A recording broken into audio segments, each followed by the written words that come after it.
안녕하세요. 물개 김소원입니다. 본 영상은 개인적인 재미를 위한 영상이며 종목에 대한 매수매도 추천을 하지 않습니다. 투자의 판단은 개인이 각자 하시기 바랍니다. 해당 종목은 현재 보유 중으로 사전을 고지하지 않고 매수매도가 이루어질 수 있습니다.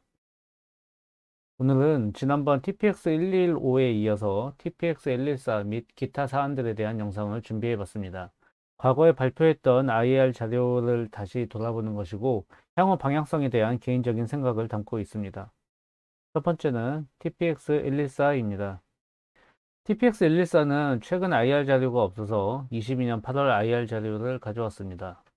TPX 114는 22년 8월 IR 자료를 보자면은 23년에 한국에서 판매 개시를 목표로 하고 있었습니다. 그리고 2027년도에 매출 108억 원을 목표로 했었는데요. 23년 4월 28일 공시했던 사항입니다. 임상시험 결과입니다. 안정성 평가 일상에 대한 내용이죠. 여기에서는 임상시험용 의약품과 발생한 모든 내용에 대해서 관련성이 없고 안전성에 대한 문제는 없었던 것으로 평가됩니다. 하지만 삼상에 대한 주된 내용인데 이거는 결론적으로는 군간 차이는 통계적으로 유의하지 않았다. 이 약품이 그렇게 효과가 있었는지를 파악하기는 어려웠다는 내용으로 알 수 있겠습니다. 그렇기 때문에 이 해당 임상 실패로 인해서 회사 측에서는 후속 임상을 국내 식약처에 IND 신청할 것임이라고 했습니다. 어떻게 한다고요? 보시면 치료적 확정을 통한 위한 충분한 환자군 설정 및 시험 대상 대수를 결정하여서 그러니까 임상을 재설계하겠다는 내용이지요. 임상을 추가로 신청하겠다라는 회사 측의 입장을 알 수 있겠습니다. 지금 현재 TPX114는 계속해서 지연된 상황이고 이거는 언제 출시될지 아직은 장담할 수 없는 내용입니다. TPX114에 관련해서는 회사 측에 좀 더 다른 공시가 나와봐야 알 수 있을 것 같습니다. 재밌는 내용이 있는데요. 이거는 그다지 의미가 없을 수도 있는데 여기 보시면은 TPX114가 여기 있죠. 로스미드에서 적응증 추가 버전이에요. 그렇게 됐고 그 다음에 이게 자기유래 세포의 버전인데 이걸 동종유래 세포 버전으로 갔을 때 TPX115가 있고 TPX121 적응증 추가라는 거예요. 근데 얼핏 보면은 이것만 봐서는 로스미드에서 TPX114로 왔고 TPX115를 개발을 해서 주름 개선에 대한 걸 TPX121에 적응증 추가하겠다는 걸로 보여지는데요. 해당 도식을 보면 그렇죠. 이건 조금 전에 보던 22년 8월 IR 자료인데요. 여기서는 보면은 로즈미르가 기본으로 되어 있고 여기서 이게 자기 그 세포 방식이니까 이게 적응증을 추가해서 TPX114로 가고 TPX114에서 TPX115 동종으로 가고 여기서 다시 적응증을 추가해서 TPX121로 간다라는 그런 내용의 도식으로 보여져요. 기분 차이일 수도 있겠지만 뭔가 살짝 도식이 변경되었다고 보여지는데요. 개인적인 생각이에요. TPX114가, 그러니까 기존의 이 회사가 하는 방식에서는 자기유래 세포치료제에서 동종유래로 가는 방식이었어요. 홀로돔에서 칼로돔 간 게 이제 대표적인 방식이죠. 그런 방식이었고, 로스미르도 자기유래 세포치료제였고, TPX114도 자기유래 세포치료제였어요. 그렇다면은, 동종유래 세포치료제인 TPX115를 개발하기 위해서는 기존의 방식대로였다면은, TPX114를 개발 완료된 시점에서 TPX115가 들어가야 된다는 거죠.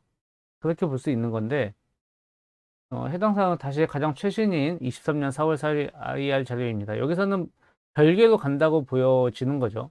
실제로 그 임상에서 진행되는 내용이나 그 속도가 TPX115가 월등히 빨라요.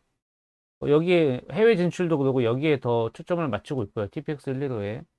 8월 IR 자료를 통해서 다시 한번 보겠습니다. 여기서 보면 TPX115 같은 경우에는 애초에 2028년 되는 예상 매출이 4,820억이에요. TPX114는 108억 원이죠. 이게 벌써 거의 한 50배 가까운 수치잖아요. 그러니까 회사 측에서는 TPX115를 미는 게 어떻게 보면은 좋은 방식이라고 보여지는 거죠. TPX114가 이 회사의 큰 역할을 하는 파이프라인은 아니라고 보여지지만 TPX114가 회전근개 전증파열에 대한 치료제이고 자기유래 방식이니까 조금 더 회복력이 좋다고 이렇게 보여지는 게 있는 것 같습니다. 현재 이 TPX114는 임상이 실패된 상태이고 이로 인한 실망감이 현재 주가에 반영되었다고 생각됩니다. 다시 한번 공시를 보겠습니다. 임상 실패 공시를 보면은 거의 말미에 있는 부분인데요. 본 임상은 기존의 보존적 치료법에 반응하지 않는 중증의 회전근개 전증 파열 환자를 대상으로 하는 세포 치료제에 대한 세계 최초의 연구로서 임상 설계를 위한 선행 연구의 부족, 팬데믹으로 인한 높은 중도 탈락률 등으로 인해 통계적 유의성을 확인하지 못하였다고 했습니다. 우리 코로나 팬데믹 시기 때 병원을 오고 가는 것도 힘들었고, 뭐 기존에 있는 시스템이, 사회적 시스템이 제대로 연결되지 않는 상황이었잖아요. 그거에 대한 내용인 것 같습니다. 그러나 TPX-114의 안전성을 확인하였으므로 임상의 결과는 치료적 확정을 위한 후속 연구의 설계에 활용할 것임 이라고 했고요. 이는 시험 설계에 재조정이 필요한 사안으로 조만간 제도적 공시가 나올 거라 생각합니다. 네, 다음으로는 TPX-121입니다. TPX-121은 현재 임상 1상의 초기 단계이며 23년 7월 13일 임상 1상 시험 계획이 승인되었습니다. 예, 임상시험 승인일로부터 18개월까지이고요. 해당 임상시험은 25년 7월 12일까지 진행될 예정으로 임상 1상이니만큼 안전성 평가가 주된 목적이겠습니다. TPX-121은 코 입술주름 개선 세포치료제인데요. 치료제라는 말에 주목해 주시기 바랍니다. 주름에 대한 근본적인 해결책이란 말이지요. 아직까지는 별다른 임상 소식은 들리지 않지만 제가 태고사이언스에 투자한 가장 큰 이유이니만큼 최후의 임상까지 잘 진행되길 간절히 바라는 마음입니다. 다음은 로스미르입니다. 7년도에 로스미르라는 이름으로 식약처 품목 허가를 받은 제품으로 자기율의 주름 개선 세포치료제입니다. 회사는 23년 11월 14일 로스미르의 임상 3상 성공을 공시했습니다. 이게 해당 공시인데요. 대조군 대비 TPX-105에 로스미르가 TPX-105였어요. 그 파이프라인명이 비역골 고랑 중증도 개선에 대한 우월성을 확인하였다 라는 내용입니다. 제가 뭐 이 지표를 가지고 뭐가 더 좋다 뭐하다 뭐 퍼센트를 가지고 거기까지는 잘 모르겠어요. 얼마만큼에 돼 있는지 모르겠는데 어쨌든 임상 3상이 성공했다는 내용이고 기사를 하나 보시겠습니다. 해당 내용 23년 11월 28일 기사입니다. 그러면 태고사이언스는 로스미르의 임상 3상을 성공적으로 마치고 식약처의 품목 변경 허가 신청서를 접수했다. 이와 함께 품목 변경 허가 임상시험 실태 조사도 의뢰했다라고 했습니다. 현재까지는 조건부 허가 품목이었던 로스미르가 이제 정식 제품으로 승인받게 된다면 보다 공격적인 영업이 가능하지 않을까 생각하고 있습니다. 기사를 조금 더 보겠습니다. 위쪽에 보시면 로스미르는 지난 2017년 식약처로부터 중증도 이상의 비역골 고랑 눈밑주름 개선을 효능 효과로 조건부 허가받은 국내 첫 주름 개선 목적 세포 치료제다.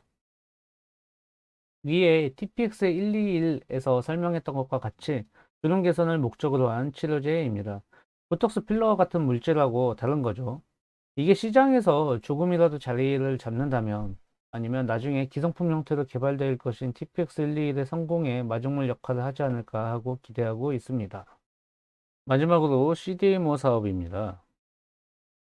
회사는 21년 10월 29일 공시를 하나 냈습니다. 21년 10월 29일이고요. 위탁 개발 생산 계약이죠. CDMO이고 총 금액이 20억 원이고요. 대상은 셀라프틱스 바이오입니다. 종료일은 24년 10월 31일, 올해 10월 말까지지요. 지금 해당 수주 공시 이후로도 추가적인 수주를 기대했었지만 아직까지 별다른 소식은 나오지 않고 있습니다. 시장에서도 조용한 분위기입니다. CDMO 사업은 아무래도 금리 인하가 되면 연구개발 회사들의 활발한 연구활동이 이루어져야 좋아질 것으로 생각하는 만큼 한동안은 지지부진하겠지만 미국에서 금리 인하가 본격화되면 서서히 힘을 낼 것으로 보여집니다. 기존 계약이 올해까지이니만큼 추가적인 계약이 없다면 매출 하락은 불가피해 보입니다. 이제까지 TPX-114와 그 외의 내용에 대해서 한번 알아보는 시간을 가졌고요. 내용을 정리해 보겠습니다. TPX-114는 TPX-115의 모태가 되는 파이프라인이지만 국내 임상 3상에서 통계적 유의성을 확인하지 못한 사유로 실패하였습니다. 선행연구 부족 및 팬데믹으로 인한 중도 탈락률의 이유였기에 회사 측에서는 시험을 재설계하여 도전할 것으로 보여집니다.